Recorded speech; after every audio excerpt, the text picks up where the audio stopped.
This is case D446900, the Feindel case.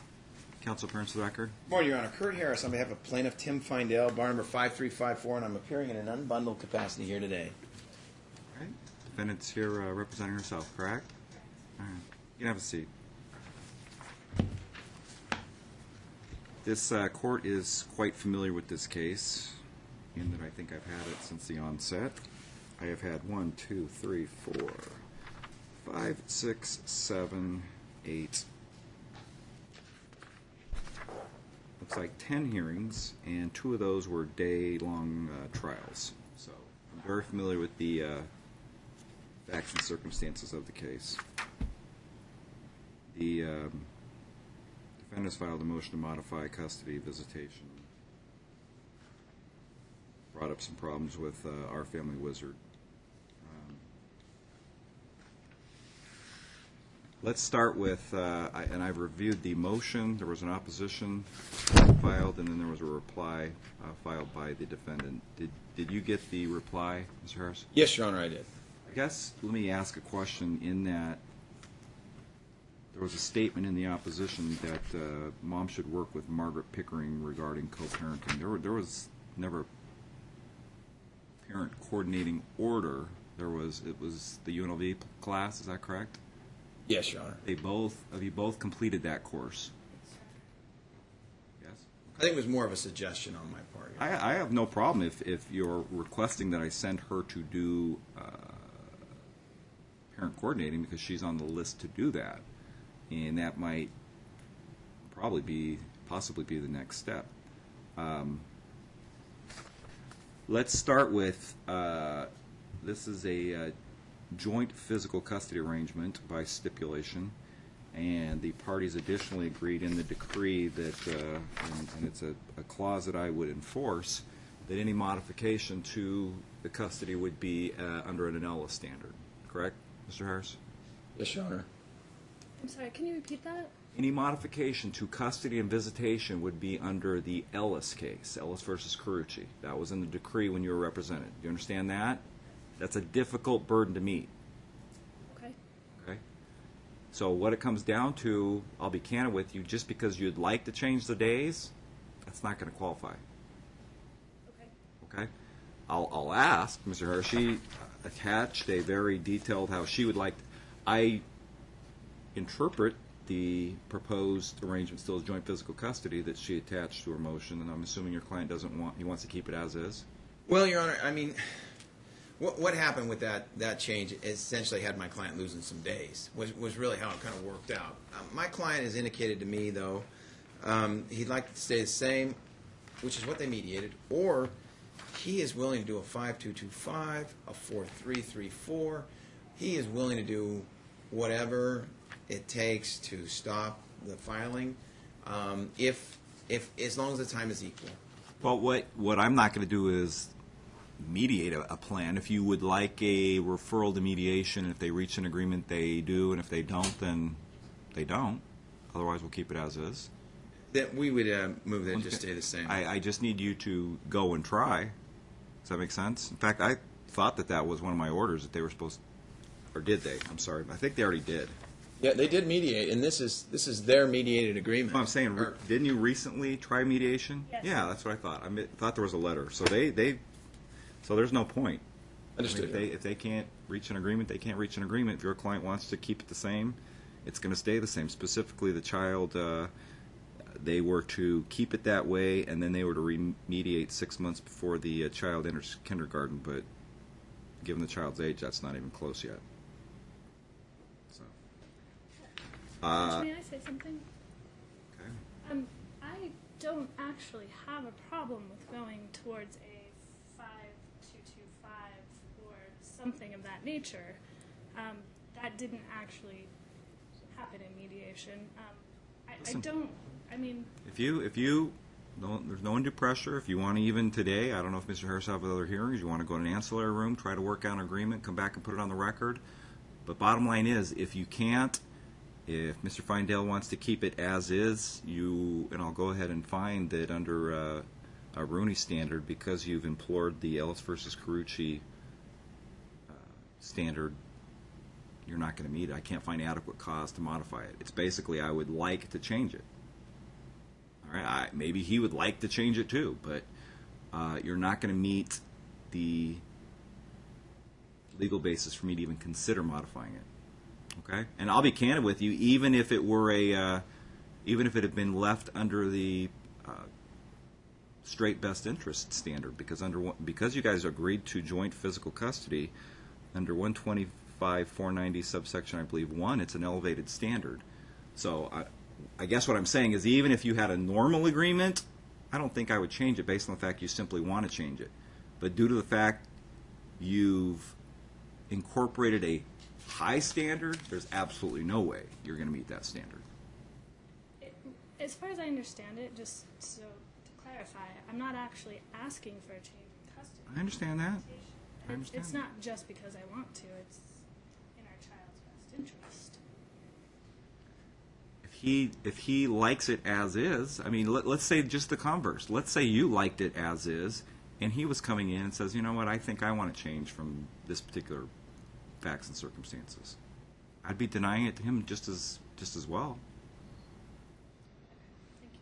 I just, again, if you guys want to talk about it, 5252. Does a 5252 offer the same days every week, or does it change week to week? I think it's a bi-weekly arrangement. Yeah, it's every So 2 basically weeks. every 2 weeks. And I have no pride. My problem with that is that the refusal to co-parent means that we can't do anything in a normal childhood range because it's not. The Well, same. I'll start by, Mr. Harris, I am not playing I am very familiar with Mr. Feindel and his prior arguments about confidentiality, et cetera, You have 1 week to enroll in our Family Wizard, period. Okay? Or else I will consider, I'm not listening to any arguments. I'm not listening to I've worked for some of these software companies and all that other nonsense. You will enroll in our Family Wizard within a week, communicate through our Family Wizard, including the one great thing about our Family Wizard is the unreimbursed medical expenses. They have a way where you guys can submit those back and forth to each other and communicate. And if you don't want to, I guess I will fine you in contempt and I will consider a modification of custody. It's a very simple order. Okay? That being said, let's kind of edge into, I went back in the history of the case, and you were to provide the court and opposing counsel with the cost of health insurance, and I don't see in our record that was ever done. It was, Your Honor. Remember when? It was during the trial. Does that come from an order where he's ordered to pay $102.90? Yes, it's in the divorce decree. Okay.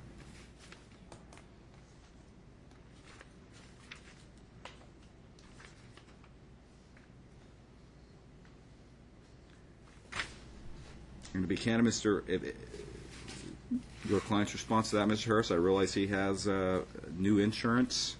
Oh, and we had looked. And it's not her. I realize she represents herself. Her motion is not encouched in a contempt sort of issue, but I guess if it was an order, it could be. And I, in the opposition I drafted, Your Honor, I did somewhat dance around this. I want to be all candid with Your Honor as well as my client. We did discuss this and we talked about this, and I actually viewed the video record of what went on with the court, and I can say that the decree is consistent with the video record to a degree.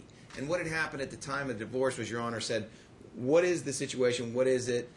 How much is it? You made that order, but then you indicated that so long as she provided the health insurance through her work, and you also indicated in speaking to my client, which was some of his misunderstanding or his understanding, and we don't want to say one way or the other, that if either party could get a more economical plan, that the two would sit down, that they would look at it, ferret out which is the best plan, how much the cost would be, and then would go forward, moving forward that way. And then the decree came out to say that she would provide it so long as it was afforded through her work, but it did cut off the remainder of the language that Your Honor indicated at the time of trial that, hey, if there is another policy available, sit down, work it out, find out which one's more economical or which plan is better. I think your language was either way, if there is a better plan or not. So my client... I have no problem. I would entertain that even now. But if he never did that, the quote sit down and try to work it out, then and the existing order is that he reimburse her, then he's technically in contempt. So why don't we just, so she doesn't have to file, so we don't have to run that route. If he's acknowledged he owes that money, we'll just, first time around, my inclination is just to reduce it to a judgment, be done, make sure that they do it through our family wizard. And I'm not going to sit here and decide today because I don't know. He's put you on notice that apparently he only has to pay $68 a month. You guys need to communicate through our family wizard, decide what's best, because for $68 a month, maybe it's a horrible policy. I don't know. Maybe it's a great policy. Maybe it's better than the one you pay 3 times that for. So, and yeah, it would require $34 from her. And what he did was we did send a check over to her after he and I had a consultation. We did send her a check, and that was based on our calculations, Your Honor. But we are willing to work with whatever your calculations are.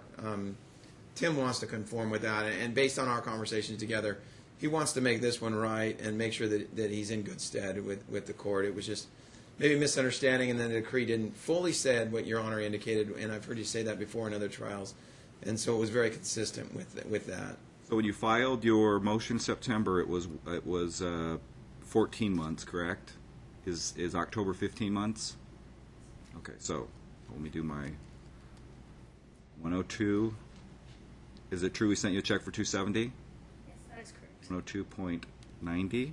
I avoided that check, though, Your Honor. You didn't cash it? Well, because I didn't want to cash it and thereby admitting that. Unless he wrote on there full satisfaction, it wouldn't have done that. Well, I didn't know, Your Honor. I'm sorry. Yes, I did void that check because I did not. All right, so apparently it's unfortunate you didn't get the 270 because all you're probably going to get today is a judgment. 102.90 times 15 would be, I showed as 1,543.50. That will be the medical premium up and through October of 2013. Here's the thing, Ms. Feindel, if you want to, and you can either do it through Mr. Harris or directly with Ms. Feindel, I will give you 90 days to try to work with her to try to figure out how to pay that off, or else I will sign a judgment for the remaining balance, and you don't want that on your record. That's going to go straight to your credit. You understand that? Yes. Okay.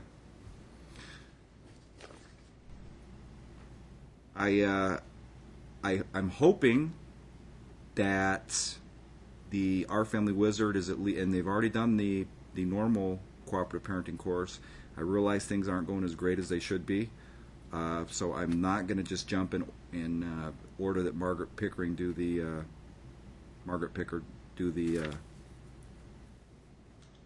be a parenting coordinator in this case, but I will put in my court minutes that if anybody files for any similar problems within the next 12 months, I'm likely just to assign her to do that. Unless you just want it, you can split the cost. No, Your Honor, I believe maybe we'll have a discussion afterwards. We may be able to come to some resolution. All right. If you come to a 5-2 sort of arrangement and you just want to be done, come put that on the record. We have no problem doing that. Otherwise, we'll assume it's going to stay as is. And any other agreements you reach, maybe you won't reach an agreement today with Mr. Harris. Maybe in a month, maybe even you and Mr. Feindel together might come to an agreement. Just make sure you cover it. Do it by a stipulation and order. You can get the form at the Self-Help Center, file that, and that'll be the effective order. Okay? And again, I'm going to order any unreimbursed medical expenses, including premiums, if things do not change, submit them through the Our Family Wizard program, which is an order of the court. Sarah, do you have anything else? I believe that's all at this time, Your Honor. Feindel, do you have anything else? I just want to clarify with the divorce decree and the parenting plan. It is stated that co-parenting is the desired result, correct? Absolutely. You guys have joint physical custody. We also don't micromanage, and I can't follow you guys around and say, I think you are or not. I'm not going to go through a legal dissertation. There are some people, if you guys have specific terms as to how you define joint legal custody, then it's in your paperwork. There is a little less definition in the Rivero 2 case, because some people get the misconception that joint legal custody requires a lot more than it actually does. That being said, if you've got terms in your decree, I'll enforce them. At the end of the day, you should be co-parenting, and if you continue on a course where you're not, either party can file in fact, I'll put that in the minutes as well, an ex parte request that I assign Ms. Pickard to do on-hands parent coordinating. Bad side of it, it costs money.